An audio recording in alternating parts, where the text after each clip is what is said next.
Hi there, I'm Paul Bagnall. Welcome to Market Call. Jaime Carrasco is on the show today. He's a portfolio manager at Canaccord Genuity. He'll take your calls, emails, and tweets on precious metals and North American dividend stocks. You can call us, and please do, at 1-855-326-6266. You can also send your question in by email to marketcall@bnnbloomberg.ca. Let's go to gold. Jaime Carrasco will have plenty to say about this asset when we get to him before too long. $16.50 very nearly is the price of gold. That's June traded gold in New York. Trading down today, but the path of travel has been up lately. Let's go to crude oil. That's not the case in the case of true crude oil. There is a very weak West Texas Intermediate crude price of $21.31, down 5.7% today. The news is worse on the Canadian side of the border, where Western Canadian Select is trading at just over $5 per barrel. Well, we're joined now by Jaime Carrasco of Canaccord Genuity. Thank you very much for joining us. I know you've got lots to say on gold. What are your thoughts on gold's movement, and how much gold do you think investors, Jaime, should have in their portfolios right now?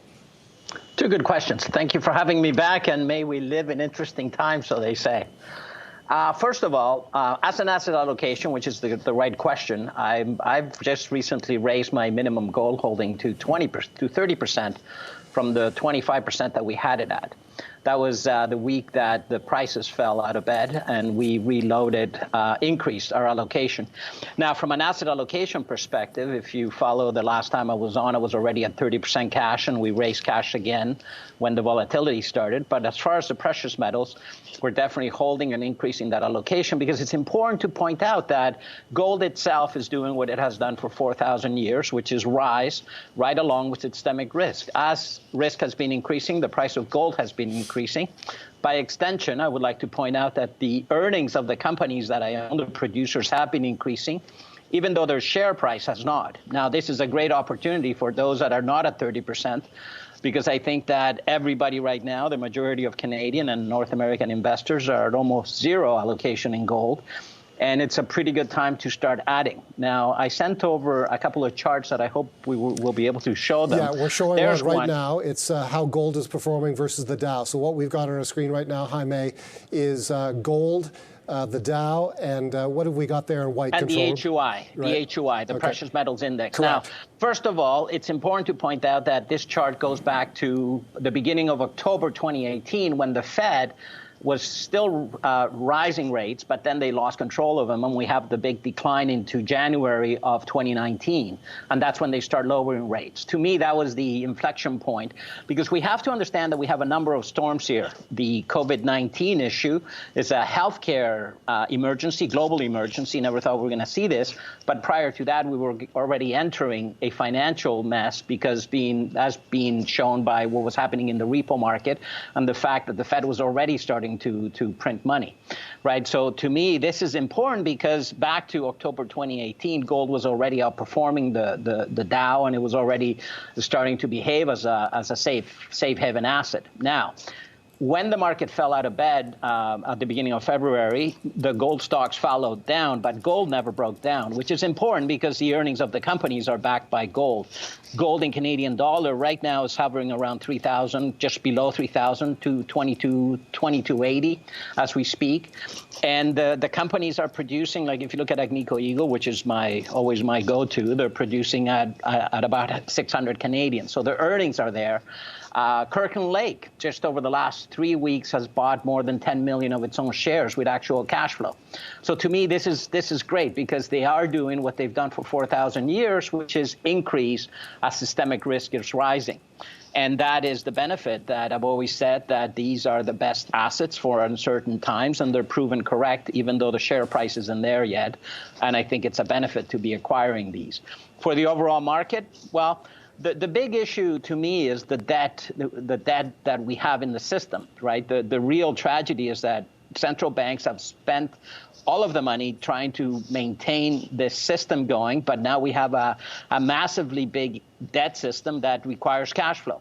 And what we have now is the ultimate black swan, because cash flow is shutting down globally. Student debt in the U.S., oil debt because of oil prices. You have mortgages are shutting down. How long can a debt-based system last without cash flow? That's the key issue.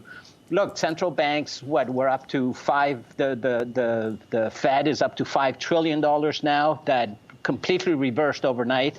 The Bank of Canada, we're all increasing deficits, but it's to maintain a debt system going. How long will it last? We don't know how long this shutdown is going to continue. Because of that, I would rather stay cautious and watch and see what happens in terms of the global slowdown as this problem still filtering through society and we still shut down. I never thought we were going to be doing what we're doing on a global basis right now. What are your thoughts on investors getting exposure to gold through futures traded gold or through shares of gold mining companies? Where's the greatest value right now? Well, I would not trust anything with futures driven, right? Any of the ETFs. Look at what was happening the week that the stocks fell out of bed. Anybody that owned the GDXJ or any of the futures-backed ETFs, you were selling your shares at a 20% discount to NAV. That's crazy because what you own is a piece of paper. Now, there is massive problems right now with the paper versus physical market. You can't pick up any gold for under 1,800 US globally right now because we have another shutdown, and that's what's happening to physical gold and physical silver.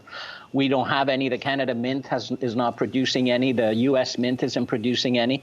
So we have a disconnect between the physical and paper market.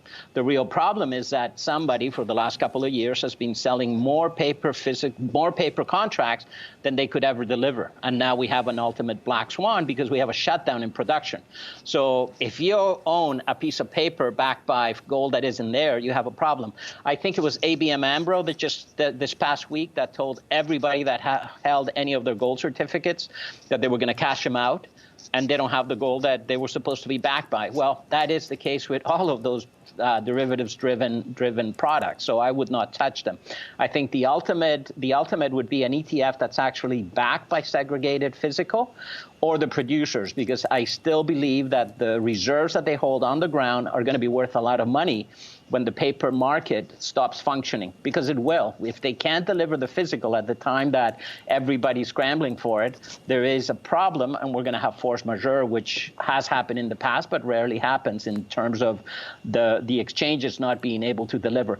Now, there's been a couple of changes within the delivery mechanism between the LBMA and the COMEX just over the past week, so we're starting to see those stresses within the system. They raise margin as well, which means that anybody that had those contracts had to sell right now to cover.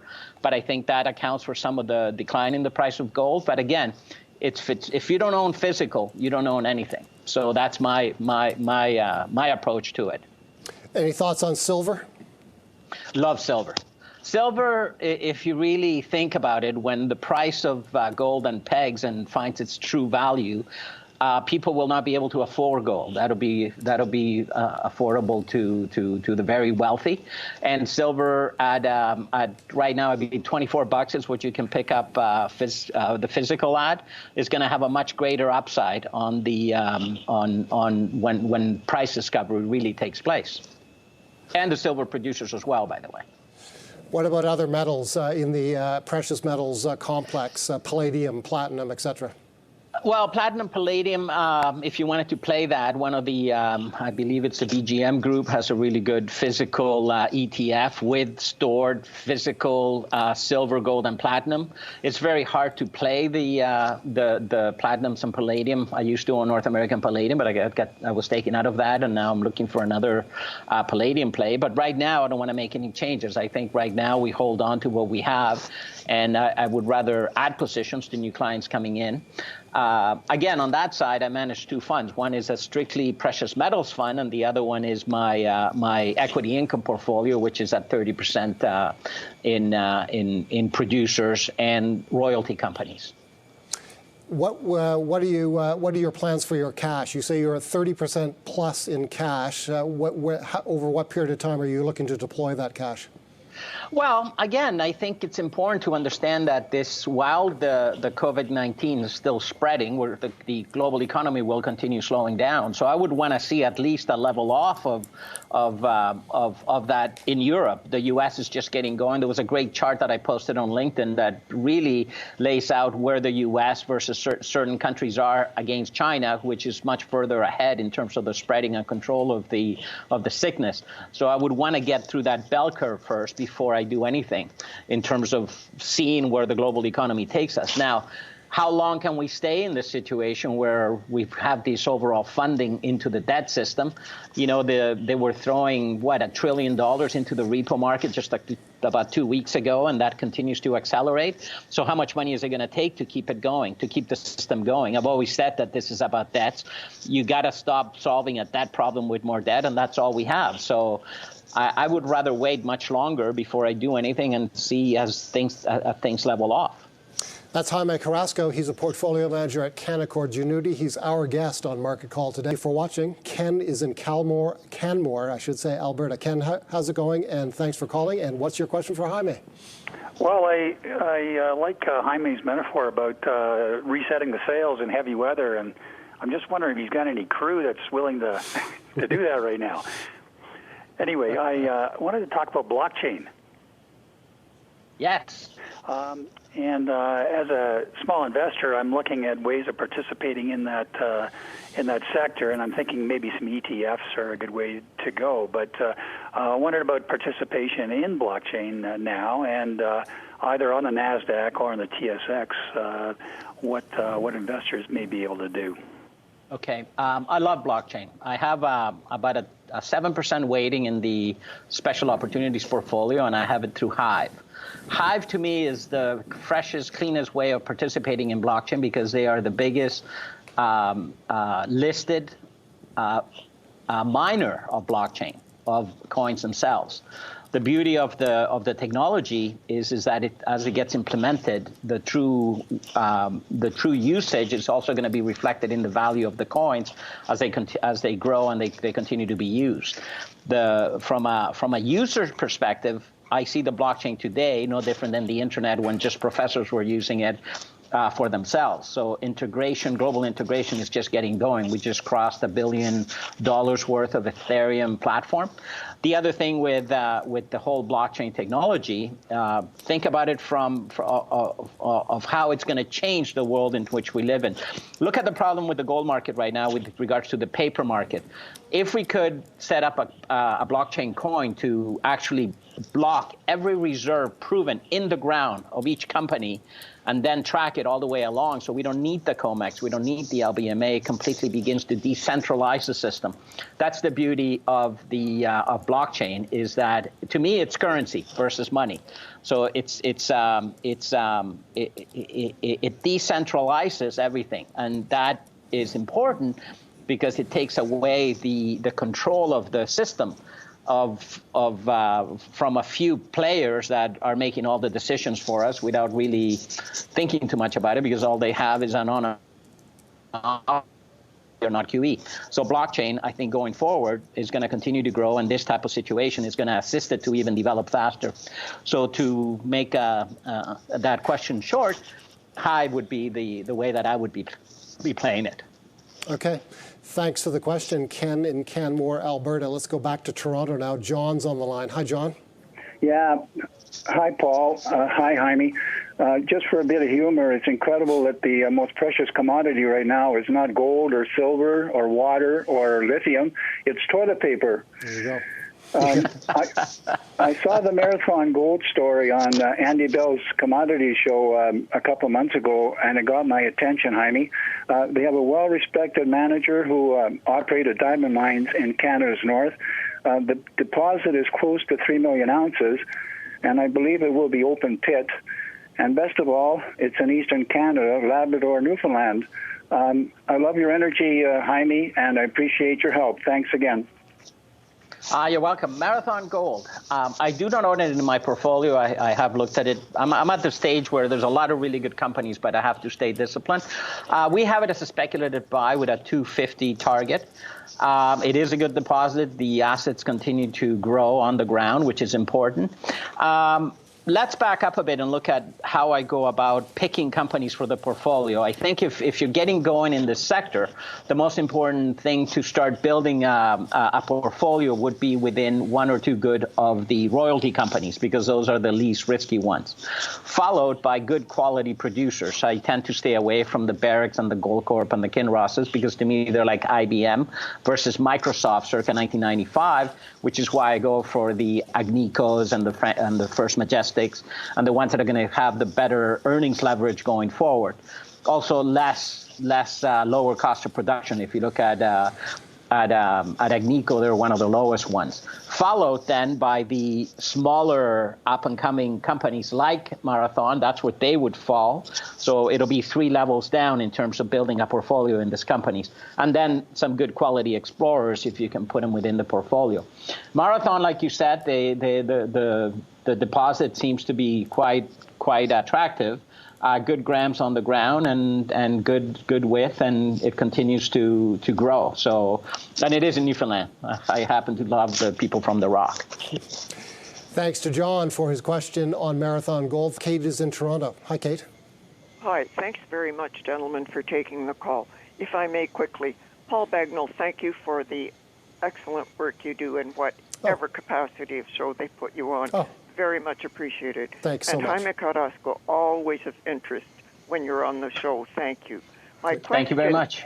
My question is about taking some positions in gold stocks, more for a trade, and then eventually, but unless I missed it, I didn't hear what you think gold could fluctuate to on the upside, on the downside.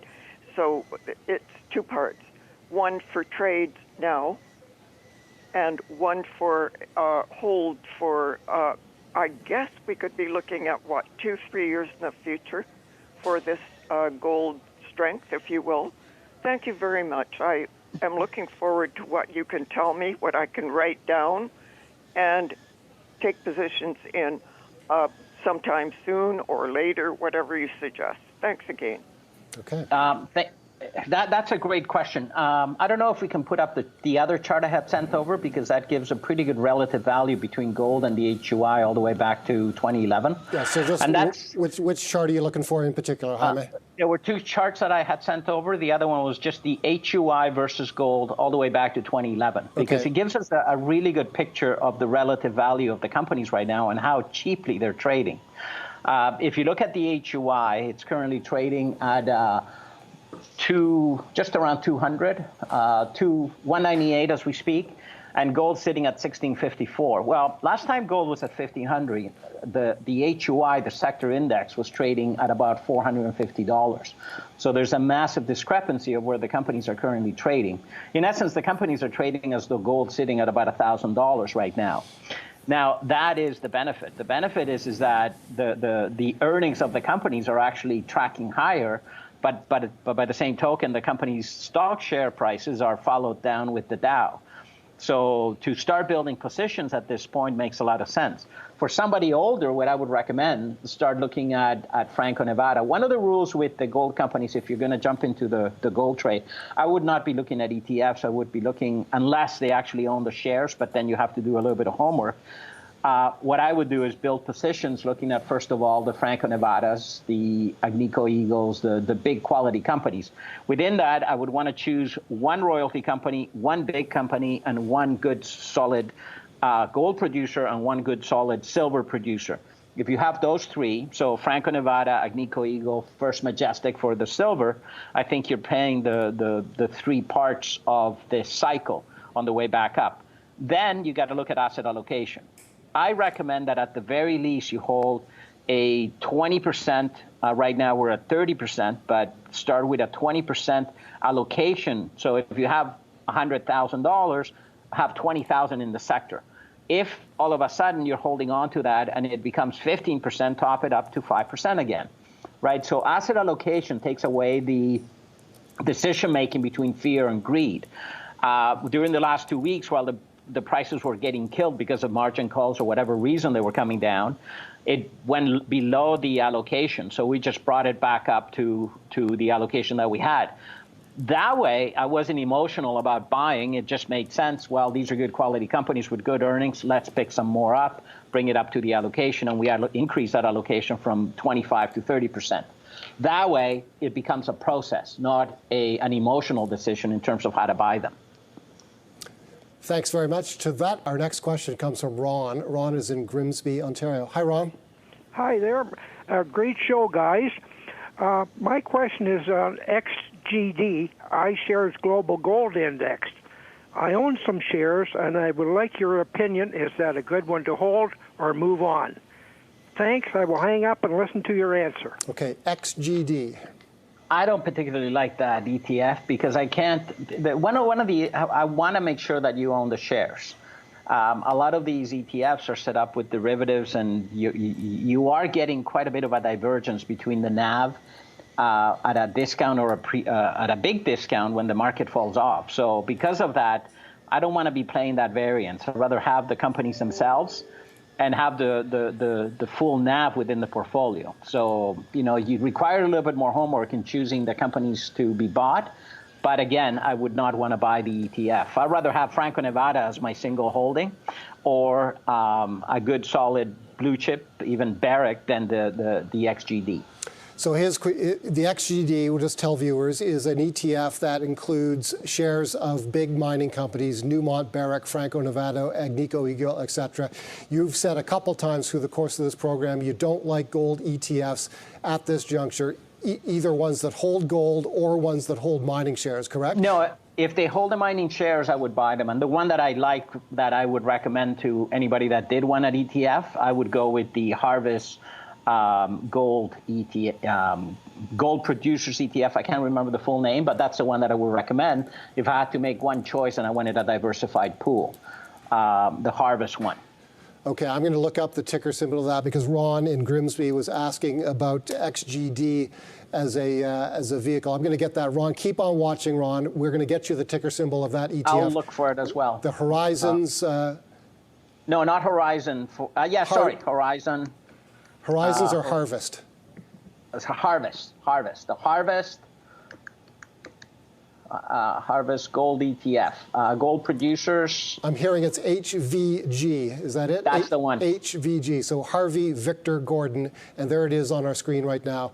A one-year performance. That looks like a pretty choppy trader. But HVG is the ticker symbol. The whole sector is very choppy. So you just have to... sorry, that's a stock. Yeah, that's right. That's a corporate stock. That's not what we're looking for. That's not the Harvest ETF, gold ETF. Hold on, I'll look it up while we move on to the next. I got it. It's the Harvest Global Gold Giant Index ETF, and the symbol is HGGG. HGG. G. 3 Gs. 3 Gs. HGGG, Ron. Thanks for your question. And sorry it took so long there to get you that. But that's what Jaime recommends as an alternative to the ETF you asked about. There it is. HGGG on the TSX is the ticker symbol. That's what Jaime Carrasco recommends if you want exposure to gold mining companies in an ETF right now. Okay. We've only got 30 seconds left. Jeff in Ottawa is asking about, he's on the line right now. He wants to know about Agnico Gold. Jeff, put your question quickly to Jaime. What about Agnico Gold shut down from the mines, and all gold mines shut down COVID and supply chain problems in Africa, so no earnings? Will the stock companies go down because they only make 75% of their gold? Thank you. I am holding on to my Agnico with 37 million ounces on the ground. I have no concerns, low cost of production. I think a global shutdown of the mining sector would be the best thing that could happen. Also the shutdown of the refiners, because for once we have an opportunity to really ante up to the guys that have been selling paper contracts. How are they going to come up with all this gold that they promise that they don't have? So if you want to put a crimp on the paper market, this is the best thing that could happen. So to me, it's a blessing. And I think it's a massive opportunity for the producers and anybody that understands the benefit of physical gold versus paper gold and the game that has been playing on. Agnico at this point, we have it as a buy, and it's a great, great company. It continues to be the mainstay of my portfolio, and it has been since $22. back in 2012, I believe, 2014. Okay, and that company, in combination with its partner Yamana Gold, took the decision recently to idle their big Malartic mine in northern Quebec. After this, we'll be back with with more top picks next. Welcome back. Here's another episode, or another segment rather, of top picks from Jaime Carrasco. Number one, Alamos Gold, ticker symbol AGI on the TSX. Jaime? Well, this is a new addition to the portfolio, and it came about because I posted and sent out to clients an interview with Pierre Lassonde that happened 2 weekends ago, and he mentions two companies off the bat of that interview: America Silver, which has been one of my top picks all along, and Alamos, as examples of companies that are trading ridiculously cheap in relation to their earnings. When I looked at it, we have a $11.50 target. We have it as a buy, currently trading in the low fives. Oh, it's jumped back up now over this week. Look at volatility.